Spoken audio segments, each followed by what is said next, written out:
2002 में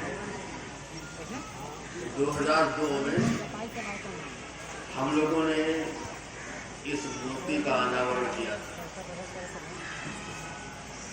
उस समय के उपासक कोई कोई होंगे यहाँ, आप हैं, पंडित जी हैं, ऑडिट करते थे, सुनते थे शायद उस समय। हाँ, चलिए उनके प्रति बहुत बहुत मंगल कामना।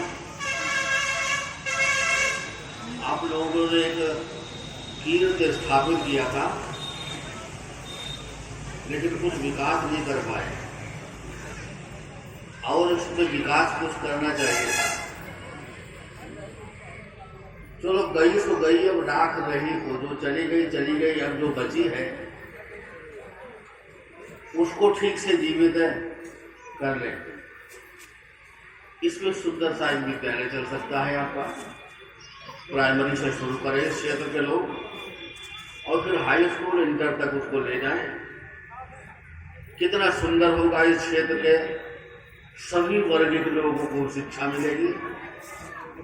आपका क्षेत्र गरिमामय होगा, विद्या मिलेगी, विद्यावान होंगे लोग।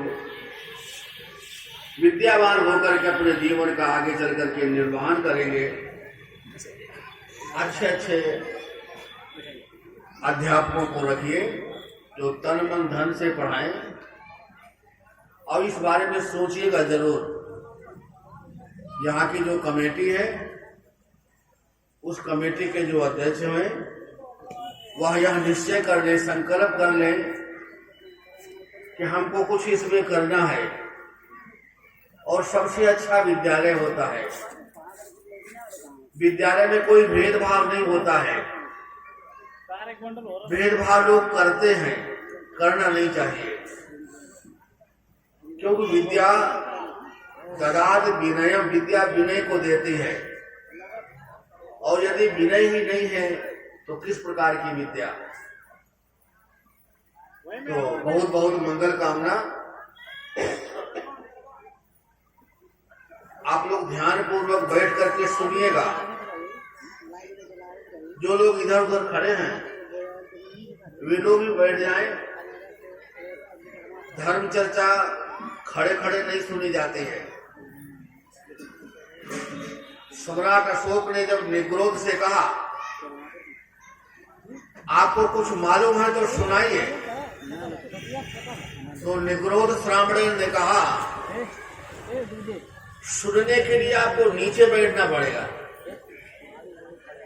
सुनाने वाला ऊपर बैठता है, सुनने वाला नीचे बैठता है।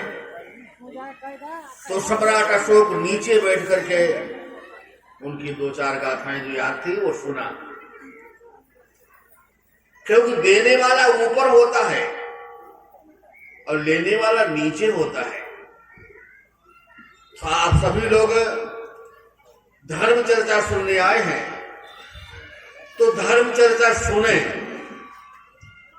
आपके जीवन में मंगल कारक शब्द होंगे, जिन शब्दों से आपका बहुत बहुत मंगल होगा। ऐसे मंगलमय शब्दों को जरूर विनय पूर्वक सुनना चाहिए। तो बहुत बहुत धन्यवाद।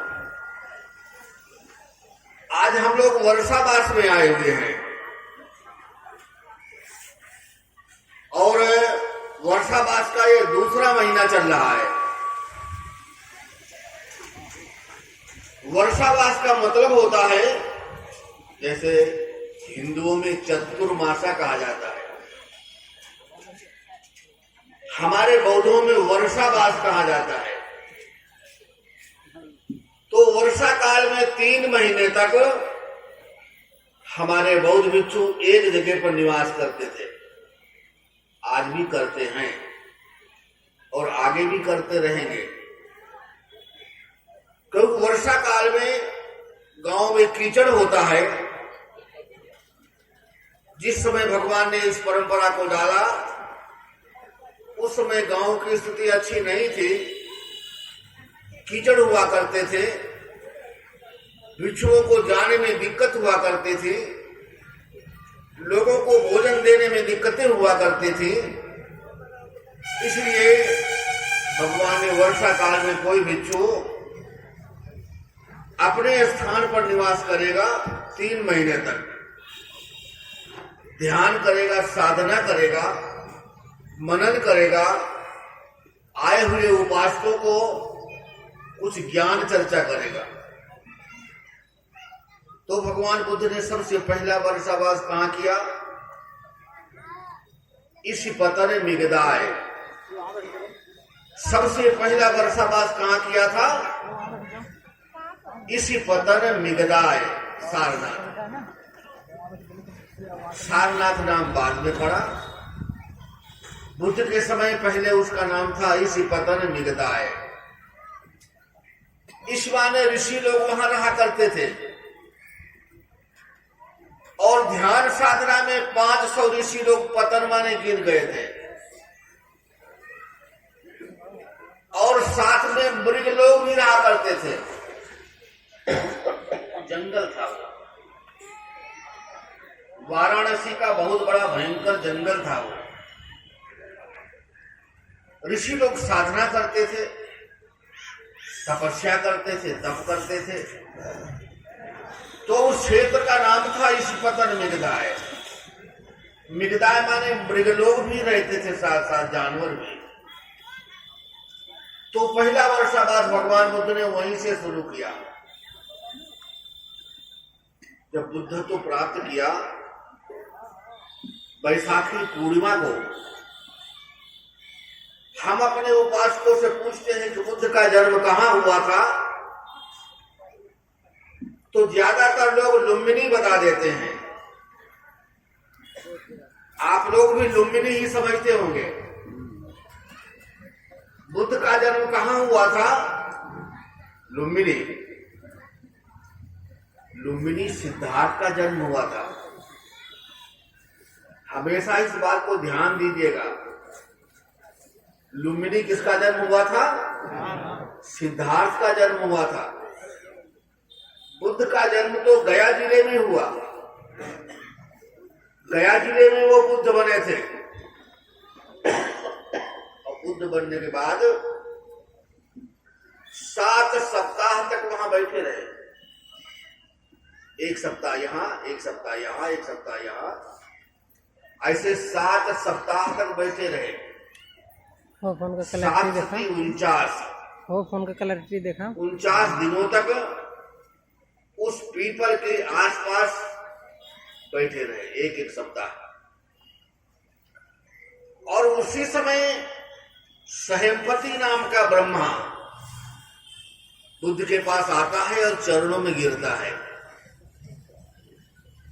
देखो, हिंदू धर्म का ब्रह्मा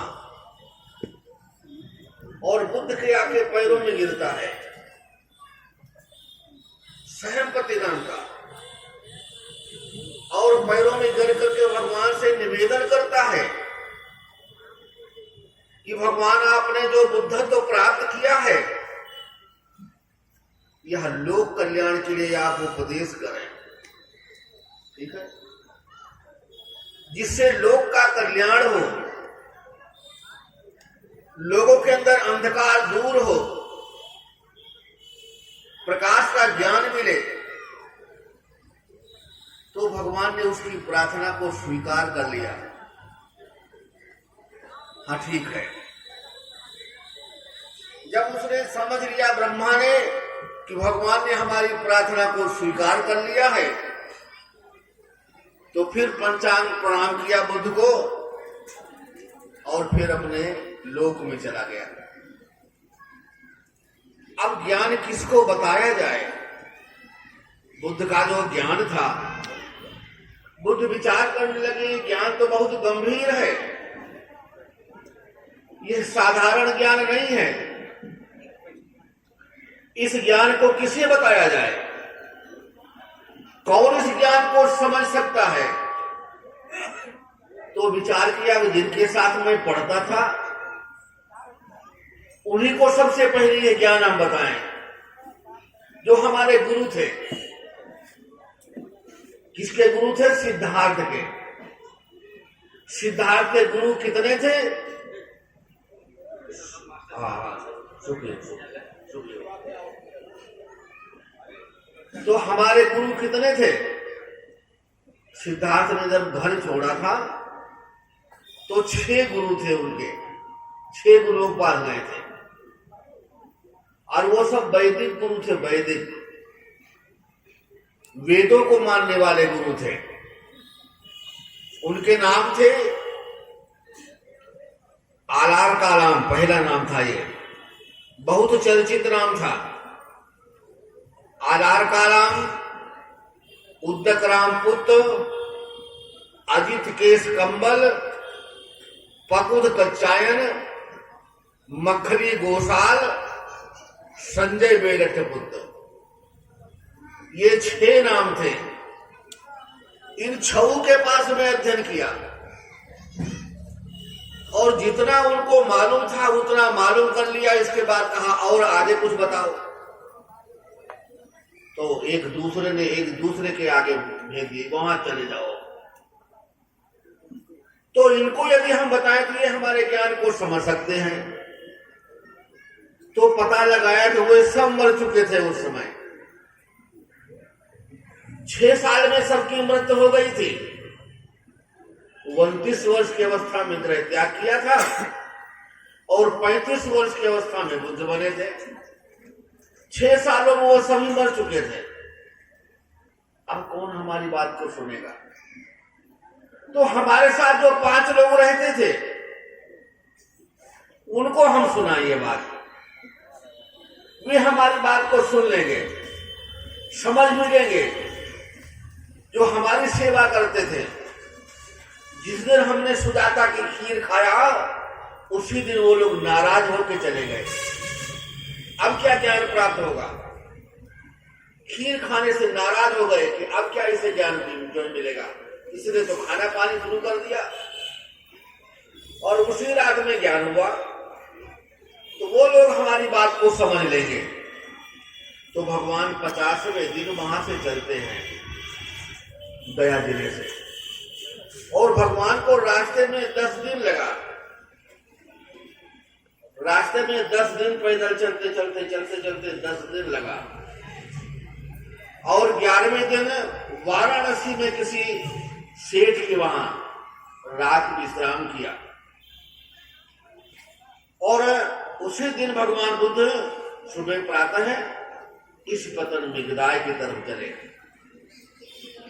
इसके पहले गंगा नदी पड़ी थी, तो गंगा नदी पार करना मुश्किल था। नाव वाले से कहा बेटा हम उधर जाना चाहे हैं। तो नाव वाले ने कहा पैसे दो, बिना उतराई के हम आपको पार नहीं करेंगे। तो उतराई तो नहीं हमारे पास है, तो बिना पैसे के हम आपको नहीं ले जाएंगे, पैसे देने पड़ेंगे। तो भगवान ने कहा पैसे तो बेटा हमारे पास नहीं है कुछ। तो कहा बिना पैसे के नहीं ले जाएंगे। तो अभी देखा भगवान इधर खड़े हुए हैं और अभी देखा तो उस तरफ खड़े हुए हैं। बड़ा आश्चर्य पड़ गया, अभी यहां थे अभी वहां खड़े हो गए, उधर कैसे गए? तो आकर के वो पैरों पे गिर पड़ा। ये बात राजा बिंबिसार को मालूम हो गई, तो उन्होंने उतराई बंद करवा दिया। आज से कोई साधु सन्यासियों से इस घाट पर उतराई नहीं लेगा। बहुत दिनों तक बंद रहे। भगवान इधर आते हैं, फिर इस पतन मिगदाए जाते हैं, और इन 5 ने देखा वही सन्यासी आ रहा है जिसने उस लड़की की खीर खाया था। अब हम लोग इसको प्रणाम नहीं करेंगे, नमस्कार नहीं करेंगे, इसके लिए चटाई नहीं बिछाएंगे, इसका पात्र नहीं पकड़ेंगे, संगाटी नहीं ग्रहण करेंगे। जो जो पास आते गए तो सब उठ के खड़े हो गए। कोई पानी ले आया, कोई चटाई बिछाया, कोई पैर धोया, कोई संगाटे पकड़ लिया, कोई पात्र ले लिया। और यहीं से भगवान बुद्ध ने फिर बैठ के उपदेश देना शुरू किया। उस दिन पूर्णिमा का दिन था। कौन सी पूर्णिमा थी? आषाढ़ी पूर्णिमा। आषाढ़ी पूर्णिमा को बुद्ध ने उपदेश देना शुरू किया और जो उपदेश दिया था उसका नाम क्या था? किस नाम से जाना जाता वो उपदेश? तो वह उपदेश धम्म चक्र प्रवर्तन सूत्र के नाम से जाना जाता है।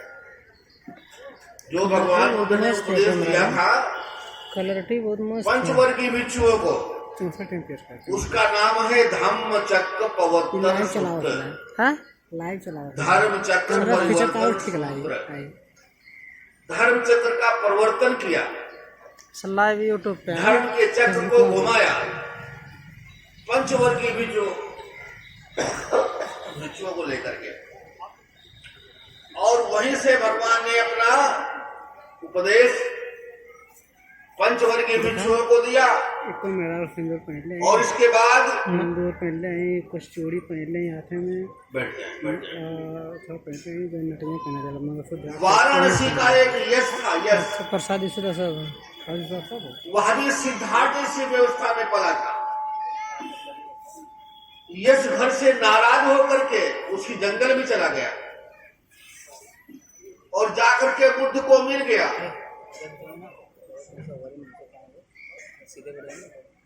बुद्ध को मिल गया तो बुद्ध ने उपदेश दिया, उपदेश सुन करके वह बुद्ध का शिष्य बन गया।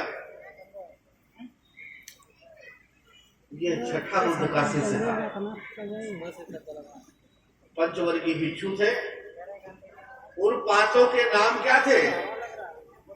कौंडिन्य वप भद्दी बहानाम और सिद्धि, ये पांचों नाम थे। तो पांचों जो है